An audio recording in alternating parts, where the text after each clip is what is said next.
আপনারা দেখেছেন বিগত 15 বছর স্বৈর শাসক এদেশের অসংখ্য আলেম ওলামাকে নির্যাতন করেছে। লোহার বুটের মতো তারা মজবুত ছিল, জীবন দিয়েছে, রক্ত দিয়েছে, জেল জুলুম হামলা মামলাকে মেনে নিয়েছে। আল্লাহর দিন থেকে এক চুল পরিমাণ তাদের সরাতে পারে না। দেশ স্বাধীনের পরে বিগত 15 বছর বাংলাদেশের ইতিহাসে একটি কালো অধ্যায় হিসেবে যুগ যুগ থেকে যাবে। যে নির্যাতন হয়েছে, নিপীড়ন হয়েছে, কোন মানুষ মানুষকে এভাবে নির্যাতন করতে পারে না। আয়না ঘরে নিরীহ মানুষকে যেভাবে নির্যাতন করেছে, Hulagu Khan, Genghis Khan, Ayub খানের মতো স্বৈরাচাররাও তা করতে পারে না। অতএব যারা বিপ্লবী হবে তারা লোহার বুটের মতো, তাদেরকে চাবানোর মতো কোনো দাঁত থাকতে পারে না। সেজন্যই বলেছি অভ্যুত্থান এক জিনিস, বিপ্লব ওয়াজ মাহফিলে বাধা দিত। আমার মনে পড়ে আপনাদের দাউদকান্দির সেই চিহ্নিত সন্ত্রাসীর কথা। আমাকে দাউদকান্দি যে আসতে দিত না, আসছে কোথায়? বাপ মা গোষ্ঠী সহ পালাইছে, ঠিক কিনা বলেন? কুলাঙ্গার, তুমি যেখানেই থাকো, দাউদকান্দির মাটিতে আর তোমার ফেরত হওয়া সম্ভব হবে না। তাওহীদি জনতা পিটায়ে হাড্ডিগুলো ছুটায় দিবে ইনশাআল্লাহ।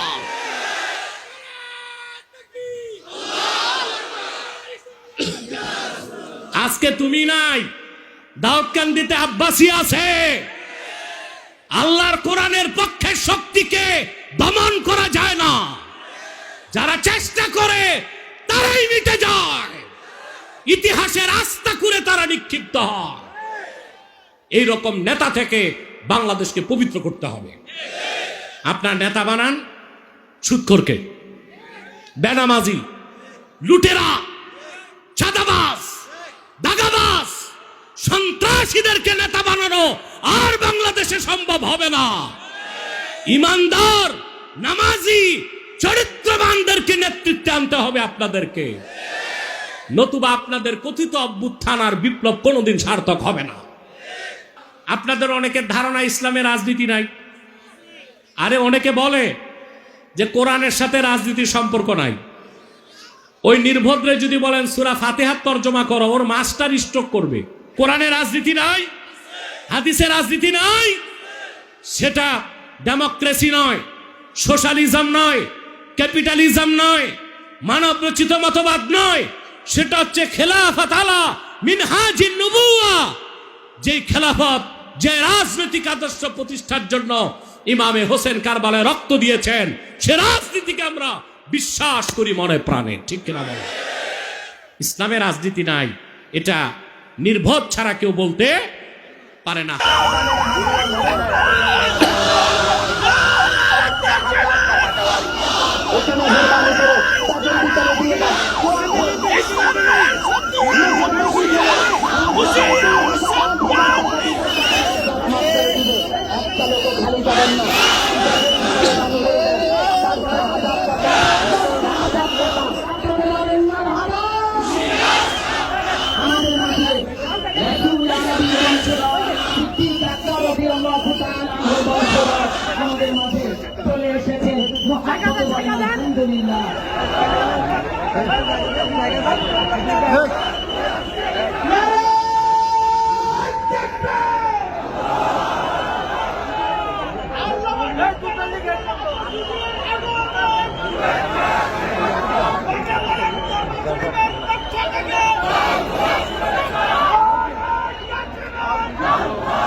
মুহাম্মাদুন রাসূলুল্লাহ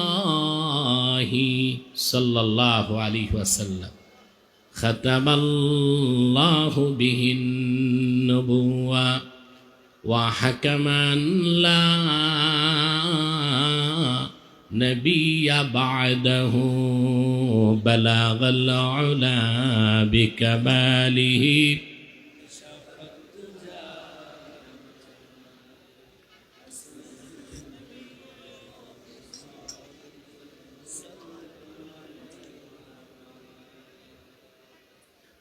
ঐতিহ্যবাহী বানিয়াপাড়া দরবার শরীফের আজকের এ ঐতিহাসিক ইসালে সব মাহফিলের সম্মানিত সভাপতি পীরে তরিকত আল্লামা শাহ সুফি আবু বকর সিদ্দিক আল কাসেমি পীর সাহাব বারাকাল্লাহু ফি উমরিহি, হযরত উলামায়ে কেরাম, তুলাবায়ে ইজাম, বাংলাদেশের বিভিন্ন প্রান্ত থেকে আজকের ঐতিহ্যবাহী মাহফিলে যারা এসেছেন স্বেচ্ছায় সানন্দে স্বতঃস্ফূর্তভাবে মনের আনন্দে শুধুমাত্র আল্লাহর কোরআনের দুর্বার টানে প্রবল আকর্ষণে, তাদের সকলকে আমার পক্ষ থেকে জ্ঞাপন করছি অভিনন্দন, শুভেচ্ছা এবং হৃদয় নিংড়ানো ভালোবাসা। সবটুকুন শুকরিয়া আল্লাহ সুবহানাহু ওয়া তাআলার জন্যে, যিনি আজকের এ বরকতপূর্ণ মাহফিলে আমাদেরকে আসার ও বসার তৌফিক মেহেরবানি করে ভিক্ষা দান করেছেন। সেজন্য আসুন আমরা সকলে একবার অবনত চিত্তে হৃদয়ের আবেগ অনুভূতি উজাড় করে সমবেত কণ্ঠে রাতের নীরবতা নিস্তব্ধতা ভঙ্গ করে সিংহের মতো গর্জন করে একবার বলি আলহামদুলিল্লাহ। অগণিত অসংখ্য দরুদ ও সালাম আল্লাহর সৃষ্টির প্রধান আকর্ষণ, বিশ্বসভার সভাপতি, সকল নবী রাসূলগণের মাথার তাজ, শামসুল হিদায়াত, বদরুদ্দুজা, সাইয়্যিদুস সাকালাইন, ইমামুল মুরসালিন, খাতামুন নবিয়্যিন আল মুরসালিন, আফতাবে নবুওয়াত, শাহনশাহে রিসালাত, সরকারে দো জাহাঁ, সুলতানুল মদিনা, নবিউল আম্বিয়া, হুজুরে আকরম, নূরে মুজাসসম, নূরুন আলা নূর, সাইয়্যিদিনা হাবিবিনা শফিঈনা মাওলানা মুহাম্মদ সাল্লাল্লাহু আলাইহি ওয়াসাল্লামার উপর আল্লাহ তাবারাকা ওয়া তাআলা, যাকে আজ থেকে প্রায় ১৫০০ বছর আগে প্রেরণ করেছেন সর্বশ্রেষ্ঠ ও সর্বশেষ নবী ও রাসূল হিসেবে, যার পরে আজ পর্যন্ত পৃথিবীতে অবশ্যই কোনো প্রকার নবী কিংবা রাসূল অবশ্যই আসে নাই, অবশ্যই এখনো নাই, অবশ্যই কিয়ামত পর্যন্ত আসবে না। সম্মানিত সুধী, আমি অত্যন্ত আনন্দিত আমি আমার ওয়াদা রক্ষা করতে পেরেছি। ক্রমাগত কয়েক সপ্তাহ অসুস্থতার কারণে রাতের প্রোগ্রামে যেতে পারছি না সব জায়গায়, কিন্তু আমি বলেছি আপনাদের পীর সাহেবকে আমি আসব, আমি এসেছি, আল্লাহ আমাকে তৌফিক দিয়েছেন আলহামদুলিল্লাহ। আমি আপনাদের সামনে সূরাতুল বাকারা থেকে ১২৪ নম্বর আয়াত তেলাওয়াত করেছি। খুব সংক্ষিপ্ত সময়ে নির্ভরযোগ্য মুফাসসির এবং মুহাদ্দিসগণের দৃষ্টিকোণ থেকে কিছু দিক নির্দেশনামূলক বক্তব্য আপনাদের সামনে তুলে ধরার চেষ্টা করব ইনশাআল্লাহ, যদি আল্লাহ তাআলা আমাকে ও আপনাদেরকে তৌফিক ভিক্ষা দান করেন। বলুন আল্লাহুম্মা আমিন। সম্মানিত সুধী, আপনারা এখানে এসেছেন গেজায়ে রূহ, আত্মার খোরাকের জন্য। মুহাক্কিকগণ বলেন খাদ্য দুই প্রকার। কয় প্রকার? আম্মাল গিজাউ ফাহুয়া নাওআন, গিজাউন তাকুমু বিহিল আবদান ওয়া গিজাউন তাকুমু বিহিল আরওয়াহ। এক প্রকার খাদ্য যা গ্রহণ করলে দেহ শক্তিশালী হয়, সুঠাম হয়, সুস্থ থাকে, না খেলে ক্ষুধা লাগে, দেরি করলে মানুষ মারা যায়। ওয়াগযাউন তাকুমু বিহিল আরওয়াহ, আরেক প্রকার খাদ্য যা খেলে রুহুটা শক্তিশালী হয়, যা গ্রহণ করলে রুহুটা শক্তিশালী হয়। সুবহানাল্লাহ। আল্লাহ রাব্বুল আলামিন মানুষের দেহটা তৈরি করেছেন মাটির সারনির্যাস থেকে, সেই জন্যে দেহের সব খাদ্য আসে মাটি থেকে, চাল ডাল গম ফল ফলাদি শাক সবজি সবই আসে মাটি থেকে, কিন্তু রুহুটা এসেছে আসমান থেকে, রুহের খোরাকটাও এসেছে আসমান থেকেই। সুবহান। আমরা এখানে এসেছি গিজায়ে রূহ, রুহের খোরাক গ্রহণ করার জন্যে। এতে আপনারা খুশি আছেন? আরেকবার বলি আলহামদুলিল্লাহ। যথেষ্ট মনোযোগ দিয়ে কথাগুলো শুনবো আমরা। আল্লাহ সুবহানাহু ওয়া তাআলা কুরআনুল কারীমে তার আখিরি নবী মুহাম্মদ সাল্লাল্লাহু আলাইহি সাল্লামের উপর অবতীর্ণ কোরআন কারীমে সূরাতুল বাকারায় মুসলিম জাতির জনক হযরত ইব্রাহিমের একটি গুরুত্বপূর্ণ বিষয় তুলে ধরেছেন। আল্লাহ রাব্বুল আলামিন বলেন, وَإِذِ ابْتَلَى إِبْرَاهِيمَ رَبُّهُ بِكَلِمَاتٍ فَأَتَمَّهُنَّ قَالَ إِنِّي جَاعِلُكَ لِلنَّاسِ إِمَامًا। আল্লাহ রাব্বুল আলামিন বলেন, মুহাম্মদ সাল্লাল্লাহু আলাইহি ওয়াসাল্লাম স্মরণ করুন, আপনার রব আল্লাহ তাআলা হযরত ইব্রাহিমের কিছু পরীক্ষা নিলেন কিছু বাক্যের মাধ্যমে, আর হযরত ইব্রাহিম আল্লাহ রাব্বুল আলামিনের সবগুলো পরীক্ষা পরিপূর্ণভাবে উত্তীর্ণ হলেন। সবগুলো পরীক্ষা তিনি সফলতার সাথে দিলেন। আল্লাহর সবগুলো পরীক্ষায় তিনি উত্তীর্ণ হলেন, আল্লাহর সবগুলো বাক্যকে তিনি পূরণ করলেন। সুবহানাল্লাহ বলেন। পরীক্ষায় যখন হযরত ইব্রাহিম উত্তীর্ণ হয়ে গেলেন, আল্লাহ বললেন, ইন্নী জাইলুকা লিন্নাসি ইমামা। ইব্রাহিম, আমি তোমাকে মানব জাতির নেতা বানাবো। সুবহানাল্লাহ। মানব জাতির নেতা, জাতির জনক হযরত ইব্রাহিম খলিলুল্লাহ, বলেন সুবহানাল্লাহ। আল্লাহ রাব্বুল আলামিন হযরত ইব্রাহিমের কি কি পরীক্ষা নিলেন, মুফাসসিরদের সবগুলো বক্তব্য এক জায়গায় আনলে দেখা যায় কিছু পরীক্ষা আল্লাহ নিলেন যার সম্পর্ক ছিল জ্ঞানের সাথে, কিছু পরীক্ষার সম্পর্ক ছিল আকীদার সাথে, কিছু পরীক্ষার সম্পর্ক ছিল আমলের সাথে। কিসের সাথে? যেমন তিনি বার্ধক্যের সময় খতনা করিয়েছেন, এটা একটা পরীক্ষা ছিল। কি ছিল? কিন্তু বাল্যকাল থেকেই তিনি আল্লাহর পরীক্ষাগুলো দিয়ে ধীরে ধীরে একজন পরিপূর্ণ মুসলিম হিসেবে, আল্লাহর কাছে আত্মসমর্পণকারী হিসেবে বিশ্বের ইতিহাসে তার নামটি লিখিয়েছেন। বলেন সুবহানাল্লাহ। উনি যখন খুব ছোট, ওনার বাড়ি ছিল ইরাকের বাবেলে। কোথায়? বাবেলকে প্রচলিত ইতিহাসে বলা হয় বেবিলন। কি বলা হয়? বেবিলন। ওই এলাকাতে উনি ছাড়া তাওহীদের পক্ষে আর কেউ ছিল না। সব ছিল ম্যাটারালিস্ট, ন্যাচারালিস্ট, প্রকৃতি পূজারী, বস্তু পূজারী, চন্দ্র পূজারী, নক্ষত্র পূজারী, সূর্য পূজারী, সব ছিল মুশরিক। কথা বুঝতেছেন? উনি খুব ছোট, তিনি আকেল, বুঝ হয়ে গেছে তার।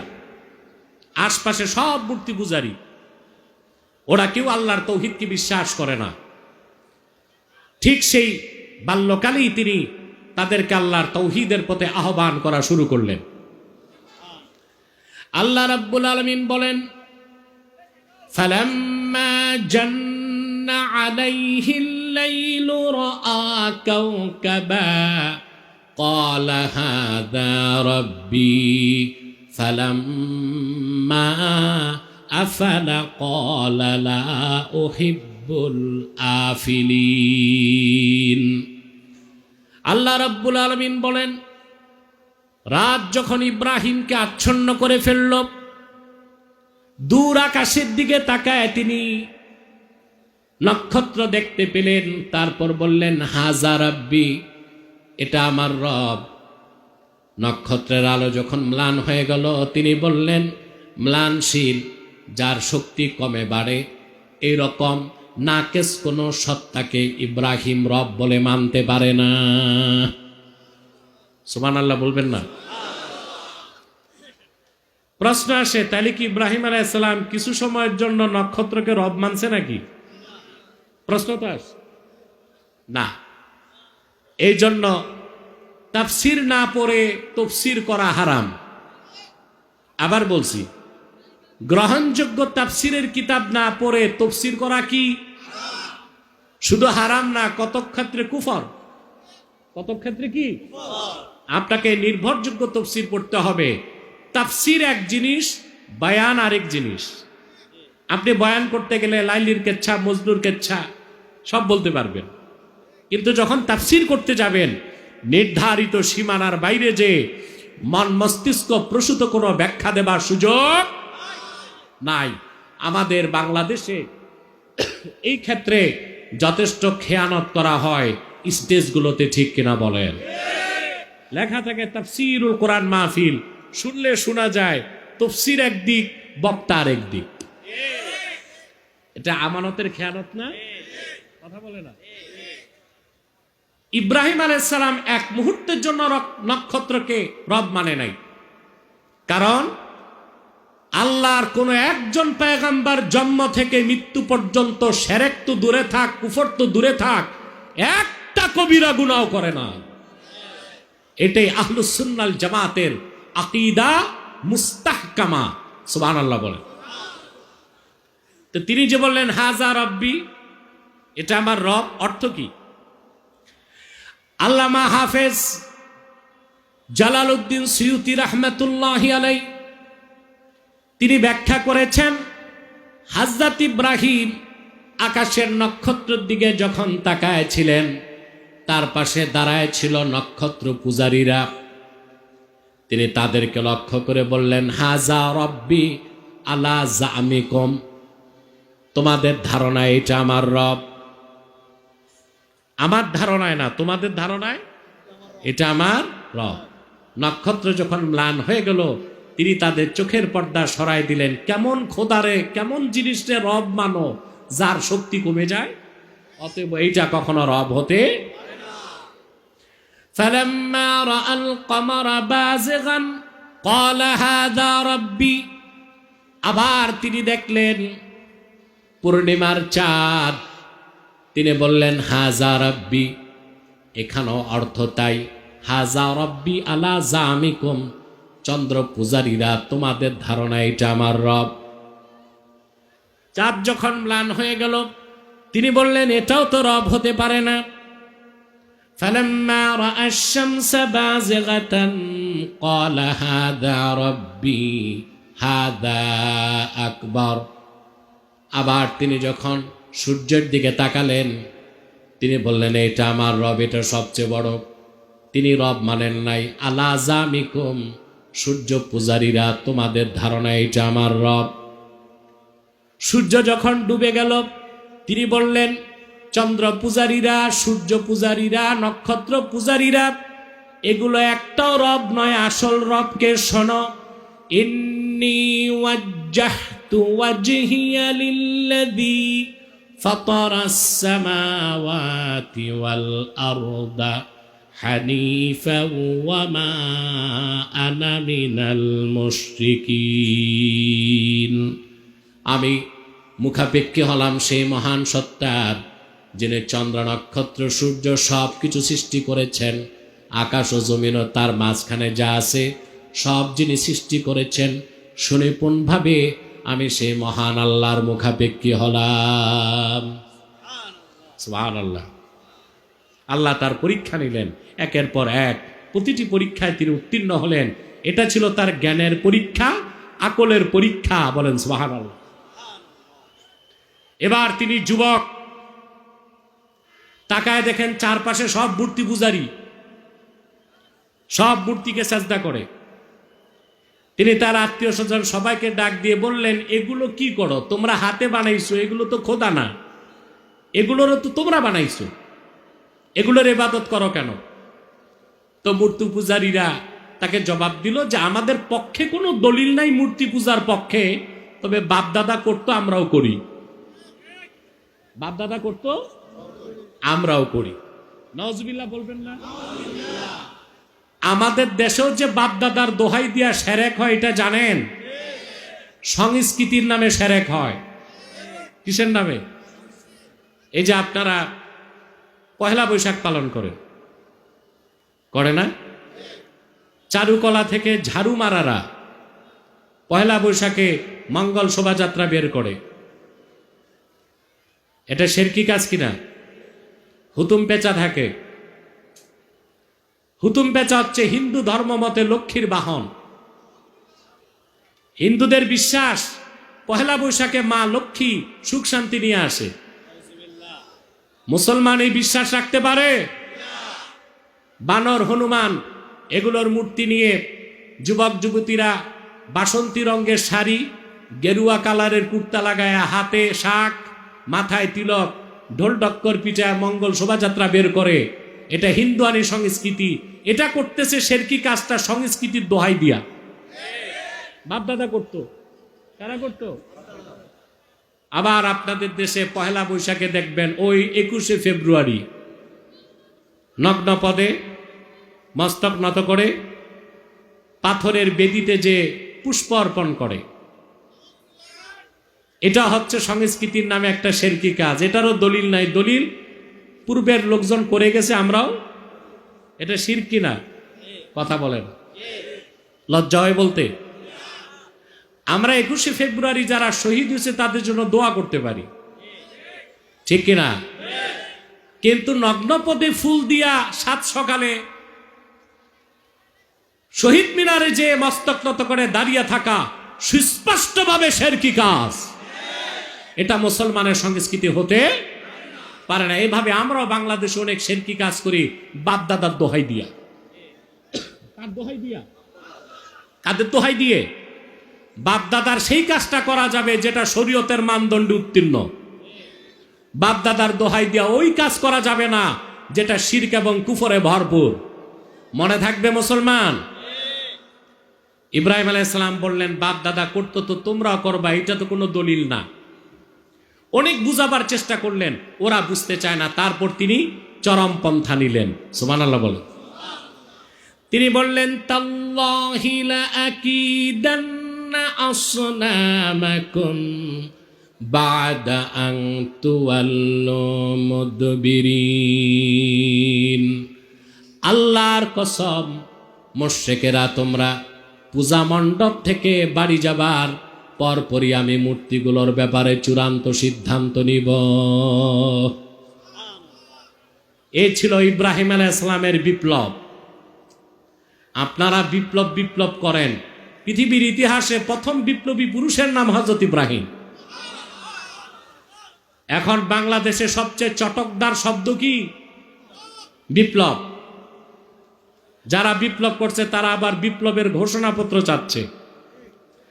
আমার দৃষ্টিতে 5 তারিখ বিপ্লব হয় নাই, অভ্যুত্থান হয়েছে। অভ্যুত্থান এক জিনিস, বিপ্লব আরেক জিনিস। বাঙালি কিন্তু অভ্যুত্থানও বুঝে না, বিপ্লবও বুঝে না। বিপ্লব হচ্ছে স্রোতের প্রতিকূলে সত্যের ঝান্ডা নিয়া অবিচল দাঁড়ায় থাকার নাম বিপ্লব। এটা তো হয় নাই। বিপ্লবের মানে হচ্ছে বিপ্লব পরবর্তী দেশ চলবে বিপ্লবীদের কথায়। বিপ্লবীদের কথায় দেশ চলতেছে? কথা বলে না। আমরা বিভিন্ন জায়গায় দেখতেছি বিপ্লবীরা এখন মার খাচ্ছে। এটা কি বিপ্লব না অভ্যুত্থান? কথা বলে না। এটা বিপ্লব না, এটা রেগুলেশন হয়েছে। বিপ্লব না, অভ্যুত্থান হয়েছে। এই পৃথিবীতে বিপ্লব কিভাবে করতে হয় তা শিখতে হয় আল্লাহর কোরআন থেকে। প্রথম বিপ্লবী পুরুষের নাম কি? জাতির জনক হযরত ইব্রাহিম খলিল বিপ্লব করলেন। তিনি বললেন, মূর্তিগুলোর ব্যাপারে আমি চূড়ান্ত সিদ্ধান্ত নিব। সুবহানাল্লাহ বলবেন না? তার নাই লোকদল, লোকবল নাই। হযরত ইব্রাহিমের কোনো পলিটিক্যাল ফোর্স ছিল না, তার কোনো অ্যাডমিনিস্ট্রেশন ছিল না। কি করলেন তিনি? কোরআন সাক্ষী দেয়, ফাজআলাহুম জুদাদান ইল্লা কাবীরাল লাহুম লাআল্লাহুম ইলাইহি ইয়ারজিউন। আল্লাহ বলেন, ইব্রাহিম আলাইহিস সালাম কুঠার একটা হাতে নিয়ে মূর্তিগুলো ভাঙা শুরু করলেন। ফাজআলাহুম জুদাদান, প্রত্যেকটা মূর্তিকে টুকরা টুকরা করে মাটির সাথে মিশায় দিলেন। আল্লাহু আকবার। আর বড় মূর্তিটার মাথায় কুঠারটা বেঁধে দিয়েছেন। কেন? লাআল্লাহুম ইলাইহি ইয়ারজিউন, মূর্তি পূজারীরা যেন তার কাছে যায়। ভাঙছে কে? সে তো বলতে পারবে না। তখন ইব্রাহিম আলাইহিস সালাম বলতে পারবেন, যে কথাই বলতে পারে না, নিজেদের রক্ষা করতে পারে না, এইগুলোর পূজা করা, সেজদা করা, ইবাদত করা মূর্খতা ছাড়া আর কিছু নয়। শুরু হয়ে গেল ইরাকের বাবেলে বিপ্লব। বিপ্লবের মহানায়ক হযরত ইব্রাহিম আল্লাহর উপর পূর্ণ ভরসা রেখে শিরকের অস্তিত্বের মধ্যে আঘাত করলেন। সত্যের প্রতিকূলে সত্যের ঝান্ডা নিয়ে দাঁড়ানোর নাম বিপ্লব। এটার নাম কি? সুবহানাল্লাহ বলবেন না? সারাটি বেবিলনে বাবেলের সর পড়ে গেল। আমাদের চরম আরাধ্য এই মূর্তিগুলোকে ভাঙলো কে? লোকেরা বলতে লাগলো একজনের কাজ। ক্বালু ফাতাইয়াযকুরুহুম ইউকালু লাহু ইব্রাহিম। একজন যুবক আছে, সে আল্লাহর তাওহীদের দাওয়াত দেয়, মূর্তিগুলোর বিরোধিতা করে, লোকজন তারে ইব্রাহিম বলে ডাকে। সুবহানাল্লাহ বলে। কি বলে ডাকে? ইব্রাহিম। এটা তার কাজ ছাড়া আর কার কাজ হতে পারে না। এরপর আপনারা জানেন, স্বৈরাচারী নমরুদ তার মন্ত্রী পরিষদ ডাকলো, ইব্রাহিমকে কিরকম শাস্তি দেওয়া যায়। ওরা সব সিদ্ধান্ত নিল, একটাই শাস্তি, তাকে আগুনে জ্বালাও। নাউজুবিল্লাহ বলে। বিশাল আগুনের কুণ্ডলী নির্মাণ করা হলো। বিপ্লব কাকে বলে আর বিপ্লবী কেমন হইতে হয় দেখেন। এখনকার বিপ্লবীরা তো পয়সা পাইলে ঘুরে যায়, ঠিক না? স্বার্থ দেখলে নীতি আর ঠিক থাকে না। জীবন উৎসর্গের প্রশ্ন আসলে পালাবার জন্য গর্ত খুঁজে। ইব্রাহিম আলাইহিস সালাম দেশ ছাড়লেন না, উনি তো বিপ্লব করছেন। একটি প্রতিষ্ঠিত রাষ্ট্র শক্তির বিরুদ্ধে একজন মানুষ দাঁড়ায় গেছে আল্লাহর তাওহীদের ঝান্ডা নিয়া। বিশ্বের ইতিহাসে এর চেয়ে বড় বিপ্লব আর কিছু না।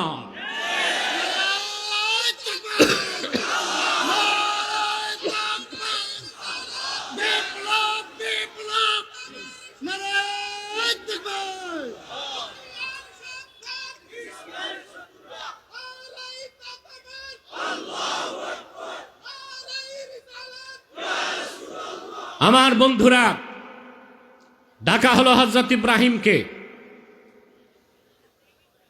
আগুনের কুণ্ডলী নির্মাণ করা হলো। দাও দাও করে আগুন জ্বলছে, কাছে যাওয়া যায় না, এত আগুনের তাপ। কাসাসুল কোরআনে ইবনে কাসির রাহমাতুল্লাহ লিখেছেন, নমরুদের রাষ্ট্রে এক ইঞ্জিনিয়ার ছিল, তার নাম ছিল হুজান। কি নাম?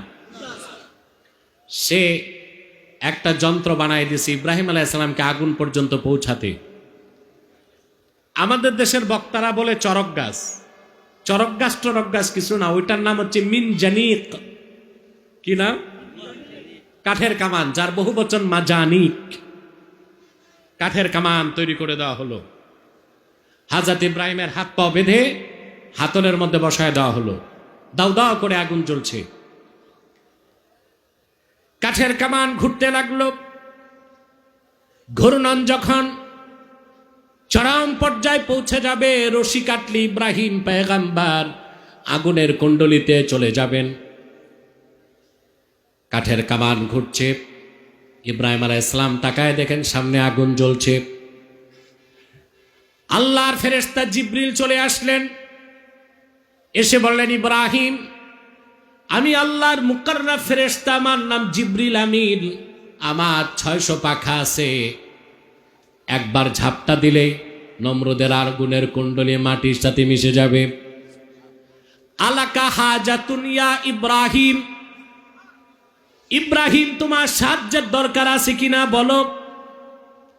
হযরত ইব্রাহিম পাল্টা জবাব দিলেন, জিবরিল, অবশ্যই সাহায্যের দরকার আছে, তবে তোমার কাছে আমার প্রশ্ন, হাজাতুন ইলাইকা আও ইলাল্লাহ, সে সাহায্যের প্রয়োজনটা তোমার কাছে বলবো না যে আল্লাহর ভালোবাসায় আগুনে যাচ্ছি সেই আল্লাহর কাছে বলবো। রশি কেটে দেওয়া হলো। হযরত ইব্রাহিম ছিটকে চলে গেলেন আগুনের কুণ্ডলিতে। বুখারী শরীফ সাক্ষ্য দেয়, আগুনের লেলিহান শিখা হযরত ইব্রাহিমের শরীরে লাগার আগে তিনি পড়তে লাগলেন, হাসবিয়াল্লাহু লা ইলাহা হাসবিয়াল্লাহু ওয়া নি'মাল ওয়াকিল, নি'মাল মাওলা ওয়া নি'মান নাসির। আব্দুল্লাহ ইবনে আব্বাস রাদিয়াল্লাহু তাআলা আনহুমা বর্ণনা করেছেন, আল্লাহর হাবিব ইরশাদ করেছেন, হাসবিয়াল্লাহু ওয়া নি'মাল ওয়াকিল ক্বালাহা ইব্রাহিম হিনা উলকিয়া ফিন্নার।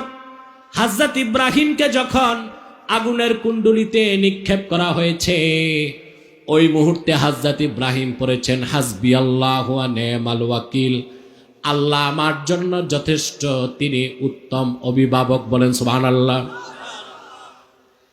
বুখারী শরীফের মধ্যে, মুসলিম শরীফের মধ্যে পুরা দোয়াটা এসেছে, হাসবিয়াল্লাহু লা ইলাহা ইল্লাহু আলাইহি তাওয়াক্কালতু ওয়া হুয়া রাব্বুল আরশিল আযীম।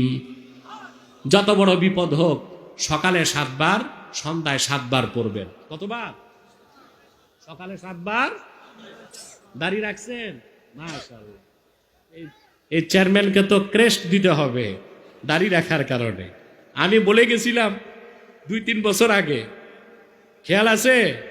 আলহামদুলিল্লাহ, এখন মনে হয় বানিয়াপাড়া দরবার শরীফের যোগ্য খাদেম। আলহামদুলিল্লাহ বলেন।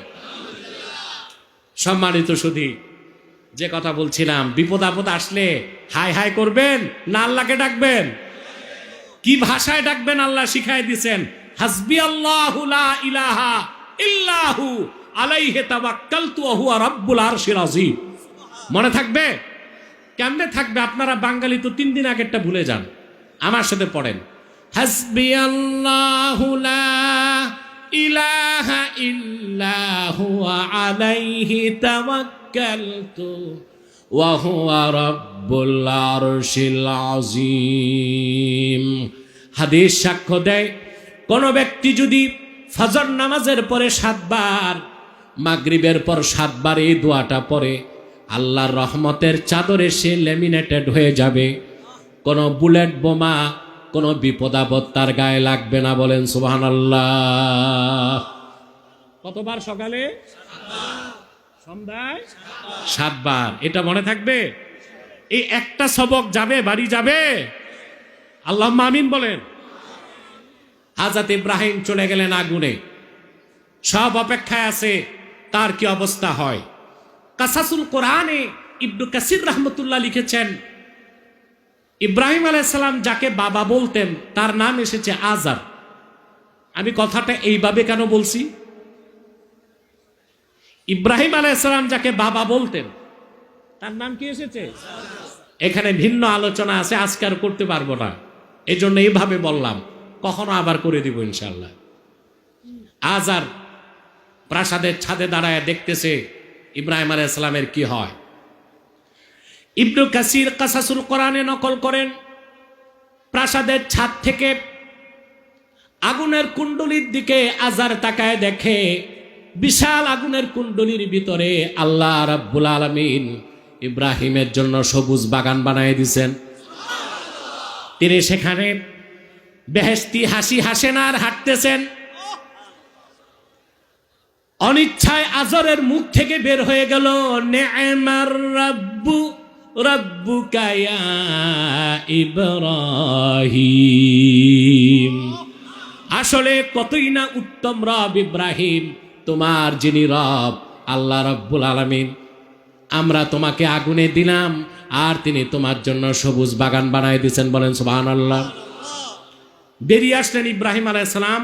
তাবারিখে তাবারির মতে 3 দিন পর, এক রাওয়ায়াতে 7 দিন পর, আর এক রাওয়ায়াতে 40 দিন পর। কিন্তু মুস্তানাদ সনদযুক্ত কৌল হচ্ছে এটাই, 3 দিন বা 7 দিন। তিনি বেরিয়ে আসলেন, তার একটা পশম আগুন ধরতে পারে নাই। নমরুদ দেখলো যে না, আগুনে যারে জ্বালাইতে পারে না, অত্যাচার করে তাকে ঠেকানো যাবে না। সুবহানাল্লাহ বলে। আপনারা হযরত ইব্রাহিম আলাইহিস সালামের, আল্লাহর হাবিব মুহাম্মদ সাল্লাল্লাহু আলাইহি সাল্লামের উম্মত, জাতির জনক কাকে মনে করে? ইব্রাহিম আলাইহিস সালামকে, ঠিক কিনা বলেন? আপনারা দেখেছেন বিগত 15 বছর স্বৈর শাসক এদেশের অসংখ্য আলেম ওলামাকে নির্যাতন করেছে। লোহার বুটের মতো তারা মজবুত ছিল, জীবন দিয়েছে, রক্ত দিয়েছে, জেল জুলুম হামলা মামলাকে মেনে নিয়েছে। আল্লাহর দিন থেকে এক চুল পরিমাণ তাদের সরাতে পারে না।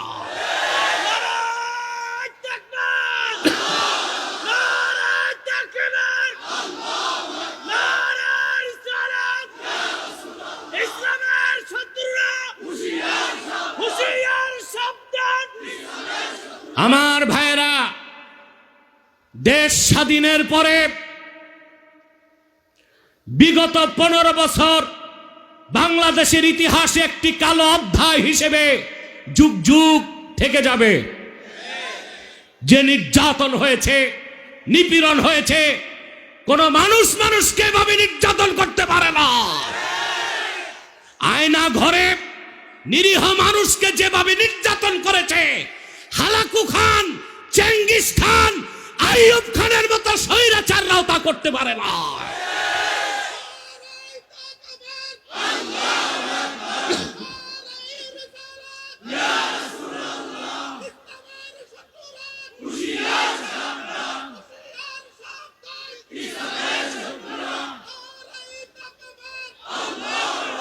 প্রিয় ভাই ও বন্ধুগণ, অতএব যারা বিপ্লবী হবে তারা লোহার বুটের মতো, তাদেরকে চাবানোর মতো কোনো দাঁত থাকতে পারে না। পারে?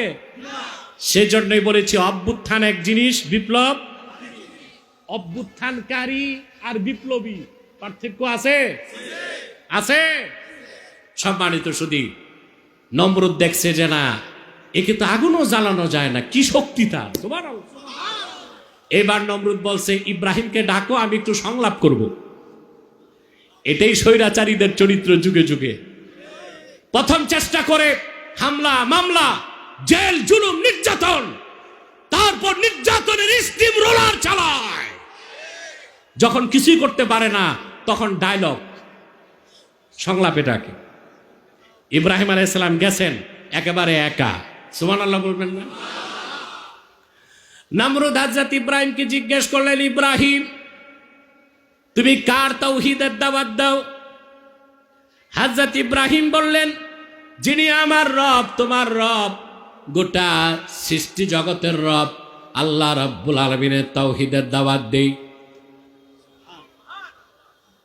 কুখ্যাত নমরুদ বলল, রবের কি পরিচয় একটু তুলে ধরো। সুবহানাল্লাহ। হযরত ইব্রাহিম বললেন, রব্বি আল্লাযী ইউহয়ী ওয়া ইউমীত, যিনি আমার রব, তিনি জীবন দেন, তিনি মৃত্যু দেন। ইমামে বাগাবী মাআলিমুত তানজিলের মধ্যে লিখেছেন, নমরুদ এই কথাটা বুঝতে পারে নাই। সে তার জেলারকে বলল, জেল থেকে 2 জন মৃত্যুদণ্ডপ্রাপ্ত আসামি আনো। নিয়ে আসছে 2 জন আসামি মৃত্যুদণ্ডপ্রাপ্ত। নমরুদ একজনকে বলল, বাড়ি যাও। আছে কয়জন? জল্লাদকে বলল তারে হত্যা করো, মেরে ফেলছে। কয় দেখলা ইব্রাহিম, আমি একজনের জীবন দিলাম, আরেকজনের মৃত্যু দিলাম। ইব্রাহিম আলাইহিস সালাম দেখলেন এটা তো আস্ত গোবর গণেশ। নাস্তিকরা যতই পড়াশোনা করুক, ওদের মাথায় যে মাল, ওটা গোবরের চেয়ে দামি কিছু না। এটা জানেন আপনারা? কথা বলেন। নাস্তিক যত ডিগ্রিধারী হোক, বাংলাদেশে আছে কিন্তু বুদ্ধিজীবী অনেক নাস্তিক, অনেক বুদ্ধিজীবী আছে, এগুলোরে আমি বুদ্ধি প্রতিবন্ধী বলি। এদের মাথায় যা আছে আপার স্টোরে, ওগুলো গোবরের চেয়ে দামি কিছু না। বুঝতে পারছেন? আমি আগে সরকারকে বারবার বলছি, বুদ্ধিজীবীদের কাজে লাগাও, দেশের কাজে ওরা কোনোদিন আসবে না, অন্তত ওদের মাথায় টাক মাথা তো ঘাস চাষ করো, এতে অন্তত গবাদি পশুগুলো ঘাস খেয়ে বাঁচবে। আর তো কোনো কাজে আসে না। আসে? ইব্রাহিম আলাইহিস সালাম দেখলেন এটা কেমন গোবর গণেশ, জীবন দেওয়া কি মৃত্যু দেওয়া কি তাই তো বুঝে না। হযরত ইব্রাহিম বললেন, ইন্নাল্লাহা ইয়াতি বিশ-শামসি মিনাল মাশরিক ফাতি বিহা মিনাল মাগরিব। রে নমরুদ, আমার যিনি রব আল্লাহ, তিনি প্রত্যেক দিন পূর্ব দিগন্ত থেকে সূর্য উঠান, পশ্চিমে ডুবান। তুমি যদি পারো আমার আল্লাহর পশ্চিম দিকে ডুবানো সূর্যটা পশ্চিম দিক থেকে তুলে আনো তো দেখি। আল্লাহ রাব্বুল আলামিন বলেন, ফাবুহিতাল্লাযী কাফার, যে কুফরি করলো, কাফের হলো, সে হতভম্ব হয়ে গেল। সুবহানাল্লাহ বলবেন না? বাহাসে জিতলেন কে? আরে মিয়া, সুপুরুষের কণ্ঠে কও, কাপুরুষের মতো না। বাহাসে জিতলেন কে? নমরুদ হেরে গেছে। ইব্রাহিম আলাইহিস সালাম চলে আসলেন বাড়িতে। একের পর এক পরীক্ষা আল্লাহ দিলেন তাকে। আল্লাহ নির্দেশ করলেন, ইব্রাহিম তুমি তোমার স্ত্রী পরিজন সন্তান নিয়ে বাবেল ছেড়ে সিরিয়া চলে যাও। কোথায়? কেনানে। কোথায়?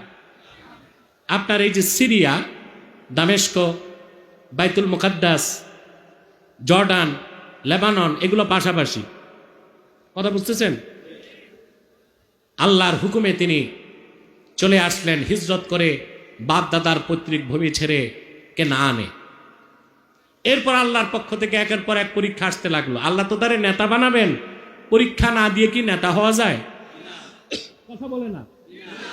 বাংলাদেশে আপনারা নেতা বানান কারে?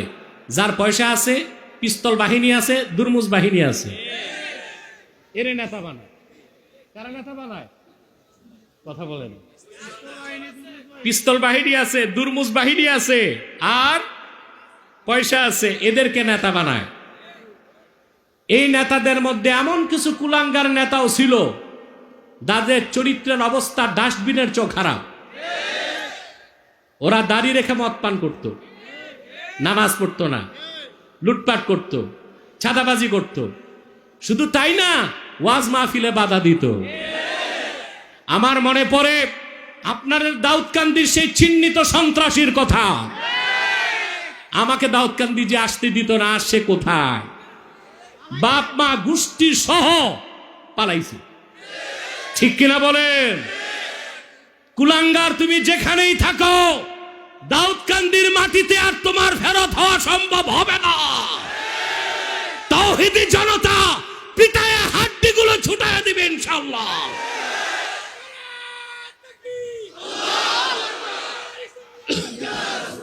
আজকে তুমি নাই, দাউদকান্দিতে আব্বাসী আছে। আল্লাহর কোরআনের পক্ষে শক্তিকে দমন করা যায় না। যারা চেষ্টা করে তারাই মিটে যায়, ইতিহাসের আস্থা করে তারা নিক্ষিপ্ত হয়। এইরকম নেতা থেকে বাংলাদেশকে পবিত্র করতে হবে। আপনার নেতা বানান সুদখোরকে, বেনামাজি, লুটেরা, চাঁদাবাজ, দাগাবাজ, সন্ত্রাসীদেরকে নেতা বানানো আর বাংলাদেশে সম্ভব হবে না। ইমানদার, নামাজি, চরিত্রবানদেরকে নেতৃত্বে আনতে হবে আপনাদেরকে। নতুবা আপনাদের কথিত অভ্যুত্থান আর বিপ্লব কোনোদিন সার্থক হবে না। আপনি দেশ মেরামত করবেন, চালককে, কথা বলেন, গাড়ি ঠিক করছেন, চালকের আসনে কাকে দিবেন, এটা তো মূল সংস্কার, কথা বলেন। সারা দেশে চলতেছে সংস্কার সংস্কার, কি কি সংস্কার? সংবিধান সংস্কার, নির্বাচন কমিশন সংস্কার, কিন্তু রাষ্ট্রকে যে আপনি ঠিক করবেন, চালকের আসনে কাকে দিবেন, আগে যে বিশ্ববিদ্যালয়ের ফারেকরা ছিল পরে তো তারাই আসবে, কথা বলেন। লাভ কি হবে? আমি উদাহরণ দিয়ে থাকি, একটা গাড়ি গরিপুর থেকে চিটাগাং যাবে, খুব কমফোর্টেবল বাস, 40টা সিট আছে। কতটা? 40টা। সামনে 10 জন মুহাদ্দিস, তারপর 10 জন পীর সাহেব, তারপর 10 জন সেলিব্রিটি বক্তা, তারপর 10 জন দরবেশ। কয়জন হলো? শুধু যিনি বাস চালাবে তিনি ইয়াবাখোর একজন মাতাল। বাসটা কি নিরাপদে চট্টগ্রাম যাবে? না মাঝখানেই অ্যাক্সিডেন্ট হবে? তা আপনারা সংস্কার করবেন নির্বাচন কমিশন, সংস্কার করবেন সংবিধান, কিন্তু দেশ যারা চালাবে ওদের চরিত্রের সংস্কার তো করতেছেন না। নেতৃত্বের আসনে যারা যাবে ওটা কি কোয়ালিটির মানুষ যাবে এটা নির্ধারণ করেন, ঠিক কিনা? আমি এই লক্ষ লক্ষ জনতার পক্ষ থেকে আমি সুপারিশ করব সরকারকে, অন্তত এইরকম নিয়ম করুন, দেশ স্বাধীনের পর থেকে আজ পর্যন্ত দুর্নীতির মামলা আছে এমন কেউ নির্বাচনে দাঁড়াতে পারবে না। দেশ স্বাধীনের পর থেকে আজ পর্যন্ত রয়ের সাথে, সিআইএর সাথে, মোসাদের সাথে যারা চুক্তি করছে, জাতীয় বেঈমান দাগাবাজরা নির্বাচনে আসতে পারবে না।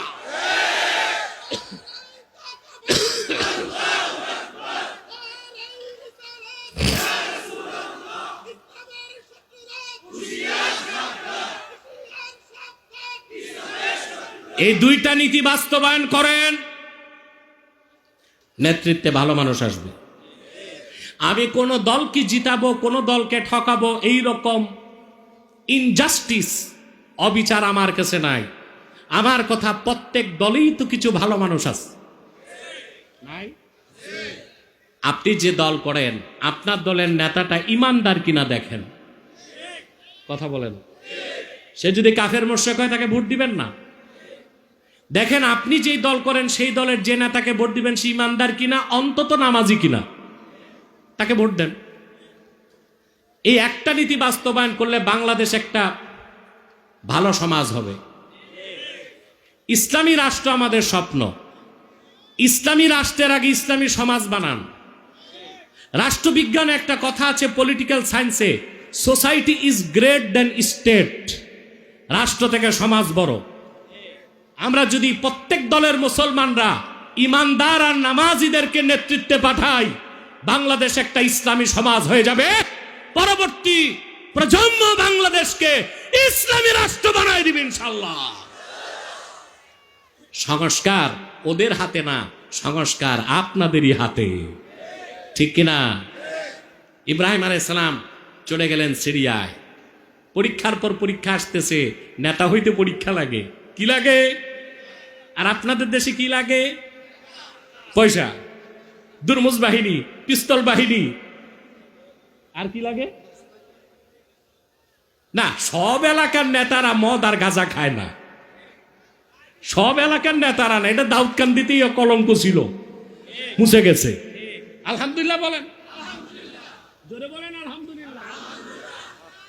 আপনারা বুঝতে পারতেছেন আমি কোন কুলাঙ্গারের কথা বলতেছি। সম্মানিত সুধী, তাহলে পরীক্ষায় পাশ করতে হবে নেতা হইতে হলে। আল্লাহ নির্দেশ করলেন, ইব্রাহিম এবার তুমি তোমার স্ত্রী হাজের, যাকে আমরা বলি হাজেরা, হাদিস শরীফে তার নাম এসেছে হাজের। কি না? আমরা বলি সমস্যা নাই, শুদ্ধ উচ্চারণটা কি? হাজের। হযরত হাজের আর তার ছেলে হযরত ইসমাইল, আল্লাহ বললেন দুইজনকে নিয়ে যাও মক্কায়, ওখানে রেখে আসো। সুবহানাল্লাহ বলবেন। হযরত ইব্রাহিম আলাইহিস সালামের কয় স্ত্রী ছিল? না, এটা ভুল আপনাদের ধারণা, 3 স্ত্রী। হাজের, সাররা, তৃতীয় স্ত্রী ছিল কোতায়রা, কি না? এই তথ্যটা পাবেন তাফসির বাগাবিতে, ইমাম বাগাবি উল্লেখ করেছেন। আমরা জানি 2 স্ত্রী। স্ত্রী ছিল কয়জন? 3 স্ত্রী। আল্লাহর হুকুমে হযরত ইব্রাহিম চলে গেলেন মক্কায়। ফারান উপত্যকা পার হয়ে বর্তমান কাবাগর যেখানে, তার পাশে জমজম কূপ যেখানে, সেখানে হযরত ইসমাইলকে তার মায়ের কোলে দিয়ে দিলেন। জনমানব শূন্য একটা জায়গা, নাই সেখানে কোনো খাদ্য, কোনো পানি। ফুটন্ত গোলাপের চেয়েও সুন্দর শিশু হযরত ইসমাইলকে তার মায়ের কোলে দিয়ে তিনি ফিরে যাচ্ছেন। বুখারী শরীফের মধ্যে এসেছে ফানাদাত উম্মু ইসমাইল, হযরত ইসমাইলের মা হযরত হাজের ইব্রাহিমকে ডাক দিলেন, 1 বার 2 বার 3 বার, কোনো জবাব দিলেন না। হযরত হাজের জিজ্ঞেস করলেন, ইব্রাহিম এটা কি আপনার নিজের সিদ্ধান্ত না আল্লাহ রাব্বুল আলামিনের সিদ্ধান্ত? হযরত ইব্রাহিম বললেন, হাজের তুমি জানো আল্লাহর হুকুমের বাইরে ইব্রাহিম একটা কদমও ফেলতে পারে না। যেমন স্বামী তেমন স্ত্রী। হযরত হাজেরা বললেন, ইব্রাহিম এটা যদি আল্লাহর হুকুম হয় আমি তা মস্তক পেতে মেনে নিলাম। যাবার বেলায় হযরত ইব্রাহিমের স্ত্রীর হাতে ইব্রাহিম শুকনা খেজুর আর চামড়ার মশকে পানি দিয়ে চলে গেলেন। দীর্ঘ ঘটনা আমি সংক্ষেপে বলছি। কয়েকদিনে পানি শেষ, খেজুর শেষ, প্রচন্ড তৃষ্ণা অস্থির। হযরত হাজেরা কোলের শিশুটা অস্থির হয়ে গেছে পানির তৃষ্ণায়। পানির জন্য তিনি সাফা পাহাড়ের দিকে তাকায় দেখলেন সেখানে পানির মতো কি যেন চকচক করে, দৌড়ায় গেলেন। যে দেখেন কিচ্ছু নাই, আবার মারওয়ায় তাকায় দেখেন পানির মতো কি দেখা যায়, শক্ত পাথরে সূর্যের আলো পড়ার কারণে পানির মতো ঝকঝক করছিল। পানির সন্ধানে তিনি 7 বার দৌড়ালেন। হযরত হাজেরার এই দৌড়টা আল্লাহ এত পছন্দ করলেন, কিয়ামত তক হাজিদের জন্য এই দৌড়টা আল্লাহ ওয়াজিব বানায় দিলেন। কয়বার? 7 বার সাফা মারওয়ায় দৌড়ালে 3.5 কিলোমিটার দৌড়ানো হয়। সুবহানাল্লাহ। আমি দেখেছি 80 বছর 90 বছরের বুড়া মানুষও হাঁটতেছে, দৌড়াচ্ছে। সুবহানাল্লাহ। তারপর আপনারা জানেন তিনি যখন ফিরে আসলেন দেখলেন ইসমাইল আলাইহিস সালাম পা দিয়ে আঘাত করছেন, আর তার পায়ের আঘাতে শক্ত মাটি ফেটে পানি বের হতে লাগলো। হযরত হাজেরার ভাষা ছিল সুরিয়ানি। সুরিয়ানি ভাষায় তিনি বললেন, জম জম, থামো। তিনি ইশারা করে জমজম বললেন, নির্ধারিত জায়গায় পানি থেমে গেল। তৃপ্তির সাথে তিনি পানি পান করলেন, সন্তানকে পানি পান করালেন। ইয়ামান থেকে একটি গোত্র জুরহাম কাবিলা, তারা ফারান উপত্যকার পাশ দিয়ে মক্কা মুকাররমার পাশ দিয়ে যাচ্ছিল। ওদের পানি দরকার। ওরা দেখলো সাফা মারবার চারপাশে পাখি উঠতেছে, ওরা বুঝলো এখানে পানি আছে। ফারান উপত্যকা পার হয়ে এসে দেখে একটি স্বচ্ছ পানির ঝর্ণা, পাশে বসে আছে স্বর্গীয় চেহারাদারী এক মহিষী নারী, আর তার কোলে ফুটন্ত গোলাপের চেয়েও সুন্দর একটা শিশু বাচ্চা। সুবহানাল্লাহ। জুরহাম কবিলার লোকগুলো এসে হযরত হাজেরাকে বললেন, মা আমরা পানির তৃষ্ণায় মরে যাচ্ছি, আপনার অনুমতি থাকলে এখান থেকে পানি পান করতে চাই। তিনি বললেন, এই কূপ আমার না, আল্লাহর কূপ, পানি পান করো। ওরা পানি পান করলো। আল্লাহ তাআলা এত বেশি রহমত বরকত জমজমের পানিতে রেখেছে। ওরা বলল, মা আপনি একা, আমরা আর দেশে ফিরতে চাই না, আপনার আশেপাশে বসবাস করতে চাই। তিনি বললেন, বসবাস করো। সাফা মারওয়ার চারপাশে তারা ঘর বাড়ি নির্মাণ করলো। হযরত ইসমাইল ধীরে ধীরে বড় হতে হতে আল্লাহ পাক বলেন, ফালাম্মা বালাগা মাআহু সা'য়া ক্বালা ইয়া বুনাইয়া ইন্নী আরা ফিল মানামি আন্নী আযবাহুক। সুবহানাল্লাহ। ফালাম্মা বালাগা মাআহু সা'য়া, হযরত ইসমাইল এতটুক বড় হলেন যখন দৌড়াদৌড়ি করে। কি করে? তাফসীরের কিতাবে এসেছে তার বয়স তখন 7, কেউ বলেছেন 10, কেউ বলেছেন 14। অর্থাৎ তিনি বালেগ হন নাই, তিনি হযরত ইব্রাহিম ফিরে এসেছেন। এবার শুরু হলো চূড়ান্ত পরীক্ষা। সুবহানাল্লাহ বলবেন না? দীর্ঘকাল পর সন্তানকে পেয়ে বুকে জড়িয়ে ধরলেন। সন্তানের স্নেহের আগুন তার কলিজায় যখন জ্বলজ্বল করছে, আল্লাহর পক্ষ থেকে আসলো চূড়ান্ত পরীক্ষা। ইব্রাহিম, তোমার প্রিয় সন্তানকে কোরবানি করো। পরপর 3 দিন তিনি স্বপ্ন দেখলেন, তারপর তিনি সিদ্ধান্ত নিয়ে নিলেন। সন্তানকে ডেকে বললেন, ইয়া বুনাইয়া ইন্নী আরা ফিল মানামি আন্নী আযবাহুক ফানজুর মাযা তারা। আমার বৎস, আমি স্বপ্নে দেখি আমি তোমাকে জবাই করছি, তুমি চিন্তা করো তো কি সিদ্ধান্ত নিব। সুবহানাল্লাহ বলবেন না? হযরত ইসমাঈল বললেন, ক্বালা ইয়া আবাতি ইফআল মা তু'মার সাতাজিদুনি ইনশাআল্লাহু মিনাস সাবিরিন। আমার সম্মানিত পিতা, যা আল্লাহর পক্ষ থেকে আদেশ হয়েছে দ্রুত আপনি তা করুন, দেরি করবেন না। আমি অচিরেই আমাকে আপনি ধৈর্যশীলদের অন্তর্ভুক্ত পাবেন। নিয়ে গেলেন সন্তানকে মিনায়। অনেক ঘটনা আমি সংক্ষেপ করে দিচ্ছি শুধু পরীক্ষাগুলো বুঝাবার জন্য। হযরত ইব্রাহিমের মিনায় চলে যাবার পরে তিনি সন্তানকে জবাই করবেন। হযরতে ইসমাঈল পিতাকে বললেন, সম্মানিত পিতা, আল্লাহর হুকুম মানার ক্ষেত্রে আমার কোনো আপত্তি নাই, শুধু আমার অনুরোধ, আপনি যখন আমাকে জবাই করবেন আমার চেহারাটা মাটির দিকে করে দিবেন, যেন আপনার চোখে আমার চোখ না পড়ে। হাত পা বেঁধে নেবেন, কাপড়গুলো আমার মাকে দিয়ে দিবেন। হযরত ইব্রাহিম ছুরি হাতে নিয়ে জবাই করার জন্য উদ্যত হলেন। সন্তানের কচি নরম গর্দানের মধ্যে তিনি ছুরি চালাচ্ছেন, কোনো কাজ হয় না। 1 বার 2 বার 3 বার কাজ হয় না। তাফসীরের কিতাব সাক্ষী দেয়, ফাআলকাহা আলাল হাজার ফাশাক্কাল হাজার। বিরক্ত হয়ে তিনি ছুরিটা একটা পাথরে মারলেন, ছুরির আঘাতে পাথরটা 2 টুকরা হয়ে গেল। হযরত ইব্রাহিম আকাশ পানে তাকায় বললেন, রব্বুল আলামিন, কি তোমার কারিশমা, কিছুই তো বুঝি না। ছুরির আঘাতে পাথর 2 টুকরা হয়ে যায়, আমার সন্তানের গর্দান কেন কাটে না? আল্লাহর পক্ষ থেকে ডাক আসলো, ইব্রাহিম, সব পরীক্ষায় তুমি পাশ করেছো, উত্তীর্ণ হয়ে গেছো। আল্লাহ ডাক দিয়ে বললেন, কদ সাদ্দাক্তার রুইয়া, তুমি স্বপ্নকে সত্য বানায় দিছো।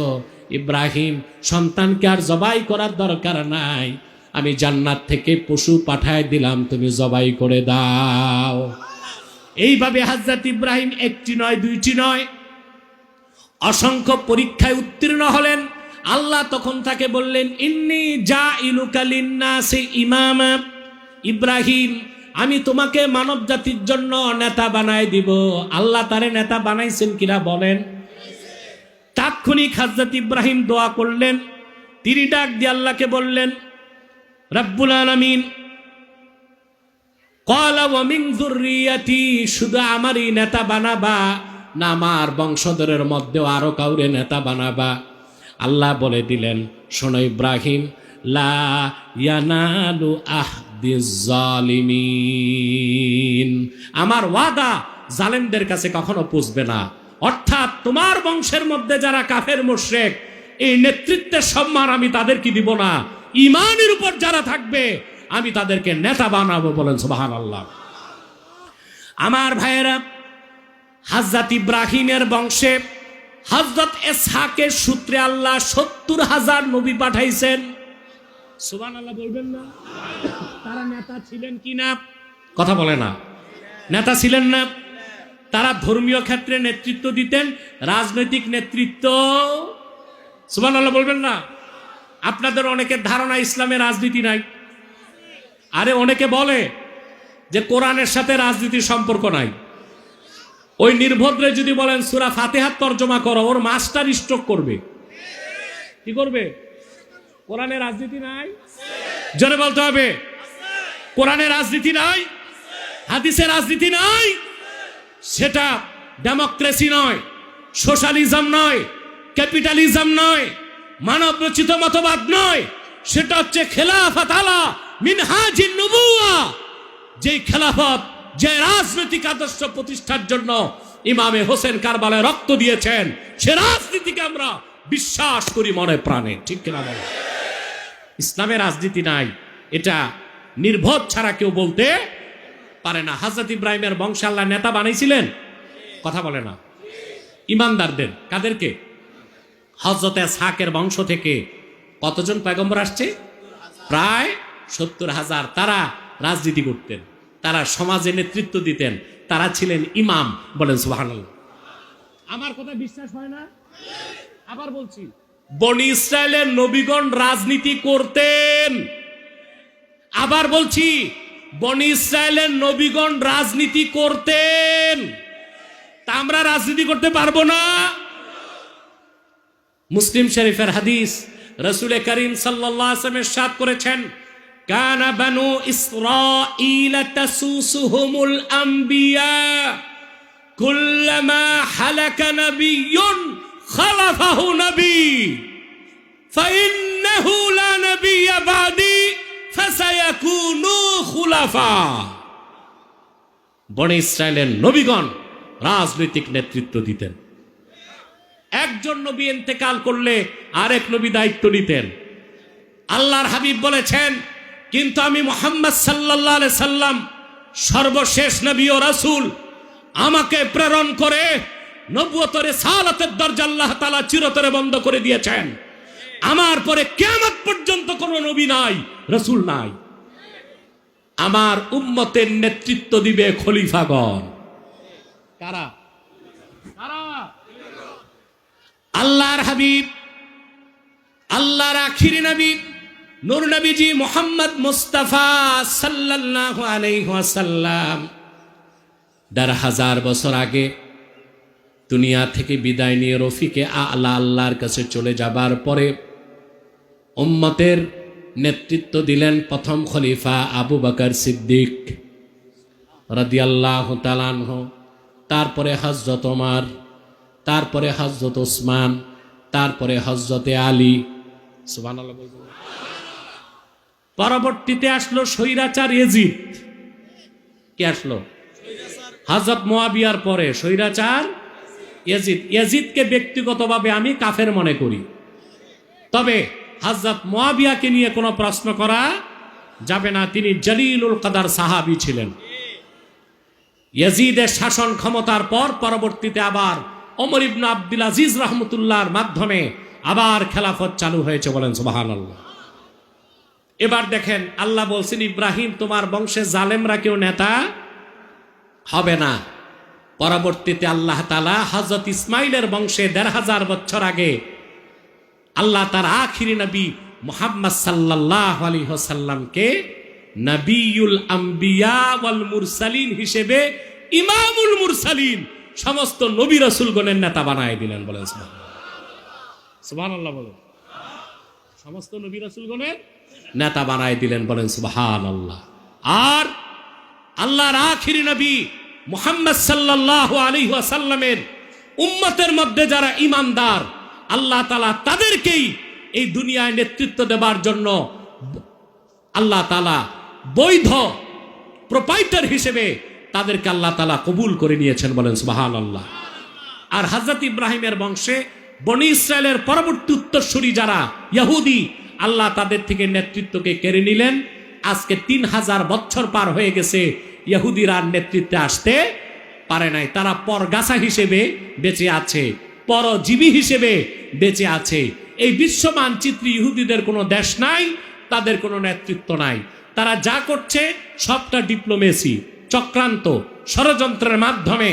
তারা কখনো যুক্তরাষ্ট্রের ঘাড়ে সোয়ার হয়, কখনো ব্রিটেনের ঘাড়ে সোয়ার হয়। তারপরে তারা এই পৃথিবীতে অরাজকতা সৃষ্টি করে। আল্লাহ তাদেরকে নেতৃত্ব দেন নাই, কখনো দিবেন না।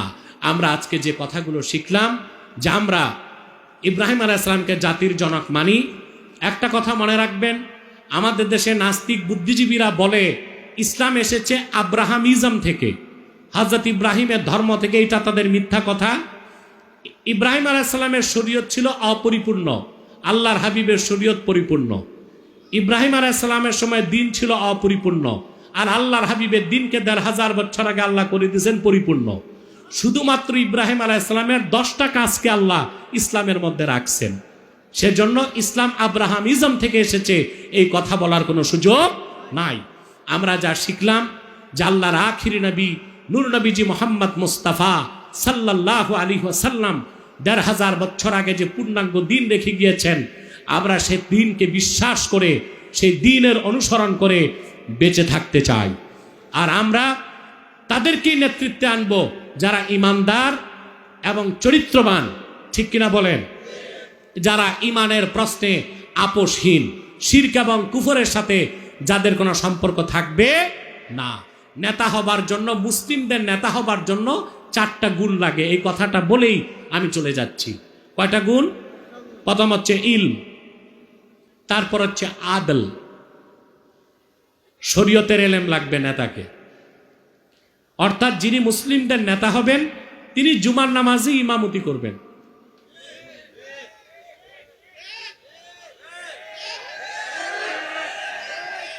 আমাদের দেশে কয়জন নেতা এটা পারবে? যিনি মুসলিমদের নেতা হবে তার ইলম লাগবে, তাকে খুতবা দিতে হবে, ঠিক কিনা? তারপর লাগবে আদল, ন্যায়পরায়ণতা বা জাস্টিস। ন্যায়পরায়ণতা ছাড়া নেতা হতে, মুসলিমদের নেতা হতে। 3 নাম্বার লাগবে সাহিবুল জুরআ, অর্থাৎ সে তার হুকুমকে জমিনে বাস্তবায়ন করবে কোরআন সুন্নাহর আলোকে। নেতা হতে হবে এমন পার্সোনালিটি সম্পন্ন। 4 নাম্বার সালামাতুল হাওয়াসি ওয়াল আযা, নেতাকে হতে হবে মেন্টালি সুস্থ, ফিজিক্যালি ফিট। এই 4টা গুণ থাকলে মুসলমানদের নেতৃত্ব দিতে পারবে। আল্লাহ তাআলা আমাদেরকে একটি সুন্দর সমৃদ্ধ বাংলাদেশ দেখাক। আমরা দেখতে চাই বাংলাদেশ কোরআন সুন্নাহর আইনে চলতেছে, এবং আমাদের স্বপ্নে এই দেশে খেলাফত প্রতিষ্ঠিত হোক। খেলাফত প্রতিষ্ঠিত হওয়ার আগ পর্যন্ত আমরা চাই আমাদের পক্ষে কথা বলার জন্য শক্তিশালী প্রতিনিধি দল সংসদে থাকুক। এটা হালাতে এদতেরার, হালাতে এদতেরার। আয-যারুরাতু তাতাকাদ্দারু বিকদরি যারুরা, এই নীতির আলোকেই আমি বলে থাকি, ব্যক্তিগতভাবে আমি খেলাফায় বিশ্বাসী। আল্লাহ আমাদেরকে এই দেশে খেলাফত প্রতিষ্ঠিত হয়েছে এই স্বপ্ন দেখার পর যেন আমাদের মৃত্যু দেন। আমি বিদায় নিচ্ছি। আমার 3টা কিতাব আছে, যদি পারেন নিয়ে যাবেন, বিশৃঙ্খলা না করে। নির্বাচিত তাফসীর প্রথম খণ্ড, সূরা ফাতিহার তাফসীর। নির্বাচিত তাফসীর দ্বিতীয় খণ্ড, সূরা ইখলাস, সূরা ইনশিরাহের তাফসীর।